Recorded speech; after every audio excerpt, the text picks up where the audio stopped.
அனைவருக்கும் இனிய மதிய வணக்கம். எல்லோரும் எப்படி இருக்கீங்க? நேற்று வந்து மீனாட்சிபுரம் தெருவில் வந்து ஒரு நாள் திருவிழா சப்பரம் தூக்குனாங்க. அதோட வீடியோ போட்டு விட்ருப்பேன்.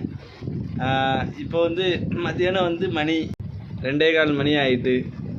பசங்க ஃபுல்லாக பாருங்கள், நைட்டு 11-12 மணிக்கு போயிட்டு வந்து அசந்து இன்றைக்கி காலையில் தான் வந்து படுத்தானுங்க.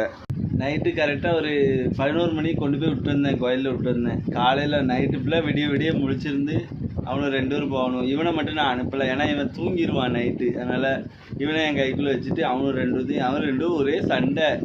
இவன் வந்தால் நான் வரல, நான் வந்த இவன் வரலன்ட்டு அப்புறம் சமாதானப்படுத்தி கொண்டு போய் விட்டுட்டு அப்புறம் வந்துட்டேன். அதுக்கப்புறம் நானும் காலையில் வேலை இருக்கான்னு பார்த்தேன். வேலை இல்லைன்னொன்னே நானும் படுத்து தூங்கியாச்சு. வெளியில் அடிக்கிற வெயிலில் பார்த்தோன்னா வெளியில் போக முடியல. அதான் இவனே எங்கேயும் அனுப்பலை, வெயிலில் எங்கேயும் போகக்கூடாது, சாயங்காலம் போய் இப்போ விளாடு அப்படின்ட்டு அதான் படுத்து தனுசுலேயே அப்படியே தூங்கியாச்சு. இவனும் தூங்கி எழுந்திரிச்சிட்டான். அன்னைக்கு காலையில் சாப்பாடு என்னன்னு கேட்டேன். ஃப்ரைட் ரைஸ் மாதிரி போட்டுத்தாப்பா அப்படின்னா அன்னைக்கு போட்டு கொடுத்துட்டு சாப்பிட போகிறோம். நானும் தனுசுப்போம். அதுதானம்மா படுத்து சரியா படுத்துப்பா. நானும் எனக்கு நல்ல சரியான தூக்கம். வெயிலை பார்த்தாலே பயமாக இருக்குது. வெளியில் எங்கே போக சொல்லுதீங்க? படுத்து தூங்கியாச்சு.